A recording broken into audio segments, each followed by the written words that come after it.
Here you can see one bird, that is finch. This is called founder species.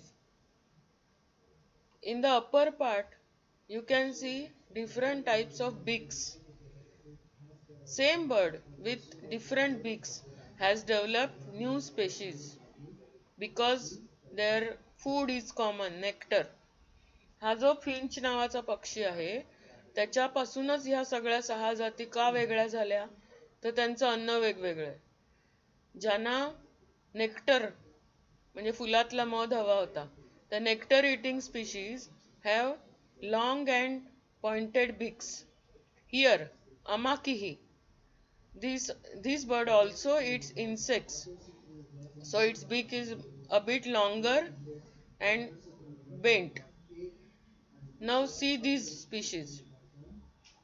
Their food is insects, so they have more uh, more shorter but pointed beaks. And here, Nihoa finch, its food is insects, seeds, and bird eggs. So its beak has become stronger to break these seeds and eggs, etc. So, same one finch has developed six different species of finches. Here you can see a type of grass. One has developed in contaminated soil, the other has developed in mine waste.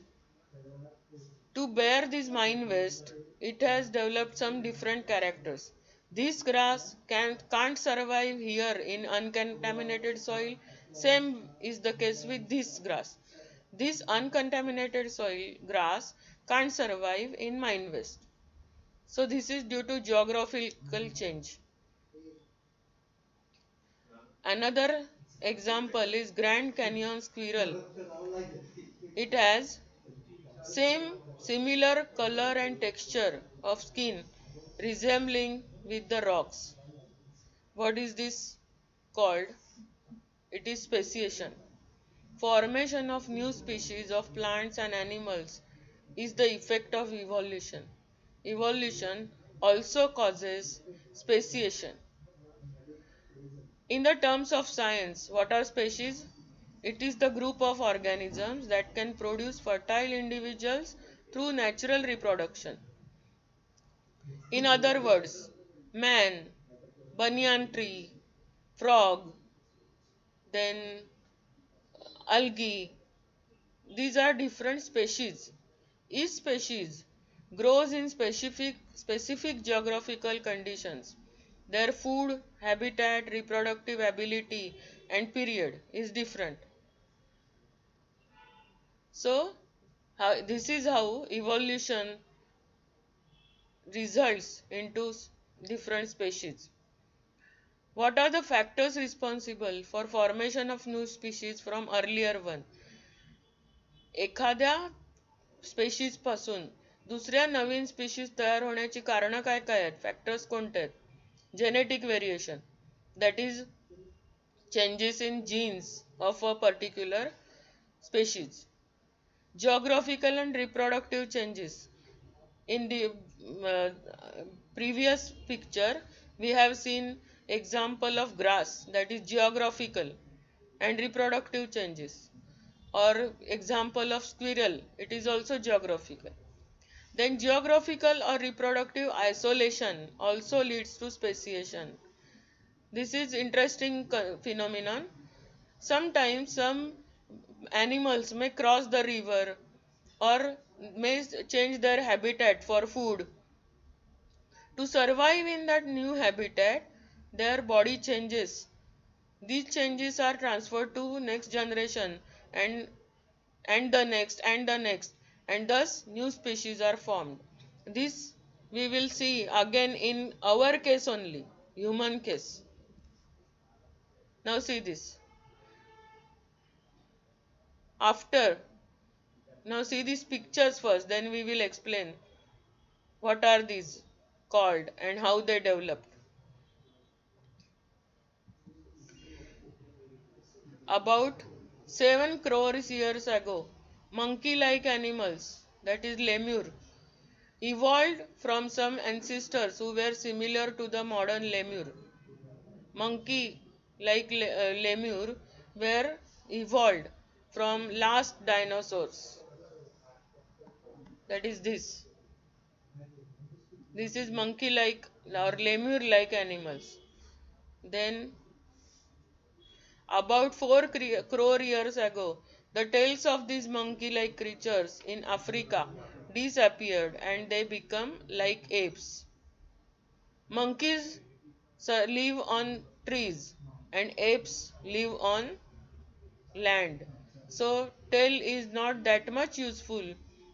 Their tail disappeared, but it took 3 crore years. See this evolution, speed of evolution. After 3 crore years, their tails disappeared and they became like apes. From Africa, some of them reached Asia and were transformed into gibbon and orangutan. And about 2.5 crore years ago, chimpanzees and gorillas emerged from the rest in Africa. कसं आहे बघा, जेव्हा पहिले dinosaur शेवटचे dinosaur नष्ट झाले 7 करोड वर्षांपूर्वी, तेव्हा लेम्यूर सारखे प्राणी आफ्रिकेमध्ये इव्हॉल्व झाले त्या डायनोसॉर पासून. त्यानंतर 3 करोड वर्षांनी 3 कोटी वर्षांनी एप त्यांची शेपटी नाहीशी झाली आणि त्या माकडांच्या सारख्या प्राण्यांचं रूपांतर एप सारख्या प्राण्यांमध्ये झालं. ही गोष्ट घडली आफ्रिकेमध्ये. मग त्या आफ्रिकेमधून काही गेले आशिया खंडात आले आणि त्यांच्यापासून गिबन आणि ओरांगुतान तयार झाले. तर जे मागे राहिले होते आफ्रिकेमध्ये त्यांच्यापासून चिंपांजीज आणि गोरिलाज इमर्ज झाले. 2 करोड वर्षांपूर्वी Ramapithecus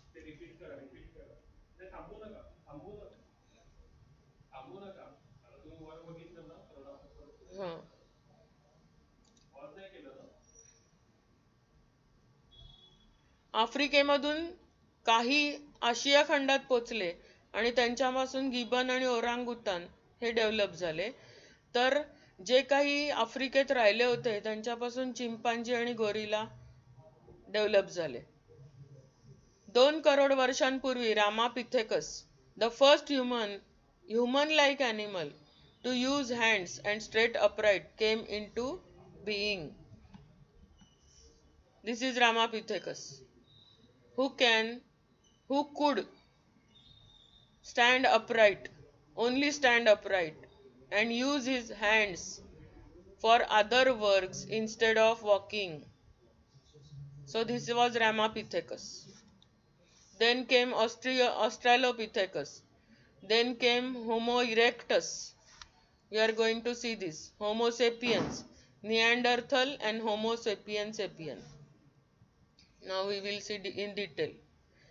The ape in South Africa evolved 40 lakhs years ago and became bigger and smarter in size. South आफ्रिकेमध्ये जे एप राहिले होते त्यांना आकाराने मोठं व्हायला आणि जास्त स्मार्ट व्हायला 40 लाख वर्ष जावी लागली. बघा किती हळू झाली evolution. Then 20 lakh years ago, the structure of this animal evolved to be a member of human or homo species. आपलं नाव आहे होमो, आपल्या स्पेशीजचं नाव होमो म्हणता येईल किंवा ह्युमन म्हणता येईल एवढी त्यांच्यात प्रगती झाली. and became a skilled human. Those human could use some things for specific works. Humans walking with straight posture evolved 50 lakh years ago. He was Homo erectus, I showed you. Then 1 lakh year ago, the man discovered the use of fire for cooking or roasting meat, etc. His brain was developed enough to be considered a member of the class intelligent human beings, Homo sapiens. 50,000 years ago. फक्त 50,000 वर्षांपूर्वी Homo sapiens म्हणजे आपण आहोत त्याच्या आधीची ती species आली, develop झाली. Then were Neanderthal humans. They were considered to be the first of the intelligent human class. Then the Cro-Magnon human came into existence. कसे कसे होत गेलेत परत एकदा बघूया. Skilled human, then Homo erectus, then Homo sapiens, then Neanderthal, then Cro-Magnon. Next are we, the modern human, Homo sapiens sapiens, double sapiens it is having, came into existence 35,000 years ago. आपली development 35,000 वर्षांपूर्वी झाली आहे आणि आपण स्वतःला modern human समजतोय. बघा विरोधाभास कसा आहे. Only 10,000 years ago, development of culture took place through agriculture, livestock, colonies, etc. म्हणजे 10,000 वर्षांपूर्वी माणसाला शेती करण्याचा शोध लागला. तोपर्यंत आपण काय करत होतो? तेव्हाची माणसं जंगलात जे काय मिळेल ते खात होती, फळं, पाला वगैरे. पण हेच आपल्याला बिया पेरून उगवता येतं. This is called agriculture. Then livestock, प्राण्यांची शिकार करून खायची एवढंच ज्यांना कळत होतं त्यांनी प्राणी पाळायला सुरुवात केली. पशुपालन म्हणजे गाई, म्हैशी, शेळ्या, मेंढ्या यांचं लाईव्हस्टॉक करणे. कॉलनीज म्हणजे काय, तर एकटं राहण्यापेक्षा जर समूहाने राहिलं तर इतर प्राणी आणि आणखी कोणापासून आपलं संरक्षण होऊ शकतं हे माणसाच्या लक्षात आलं आणि त्यांनी गटांनी राहायला सुरुवात केली. That is called colonies. Art of writing was invented 5,000 years ago. Rise of modern weapons was 400 years ago. फक्त 400 वर्षांपूर्वी आपण मॉडर्न वेपन्स, मग ती काय असेल, तलवारी असतील, भाले असतील, तोफा असतील, ते वापरायला सुरुवात केली. त्याला फक्त 400 वर्ष झाली आहेत. 200 years ago, industrialization started. This you have learnt in history. Now we have reached at this stage. तंत्रज्ञानाची खूप वेगाने प्रगती होते, टेक्नॉलॉजीची. And we are searching the details of roots of human ancestry. सर्वात शेवटचं आहे महत्वाचं वाक्य. आज आपल्याकडे एवढी तंत्रज्ञानाची साधनं आहेत की आपण कोट्यावधी वर्ष मागे जाऊन स्वतःच्याच वंशावळी शोधत आहोत. एवढी टेक्नॉलॉजी आपण शिकलो आहोत. कशामुळे, तर जरा परत आधीचं चित्र दाखवते तुम्हाला. Here we can see development of human morphology. कसं आहे, वाकडा होता तो हळूहळू हळूहळू सरळ झाला. माणूस चारी पायांनी चालत होता, तर पुढच्या 2 पायांचा त्याने हातासारखा वापर करायला सुरुवात केला. दगडाची, लाकडाची शस्त्र बनवली वगैरे वगैरे. ही त्याच्या शरीरातले बदल आहेत, बाह्यरूपिकी किंवा मॉर्फॉलॉजीतले.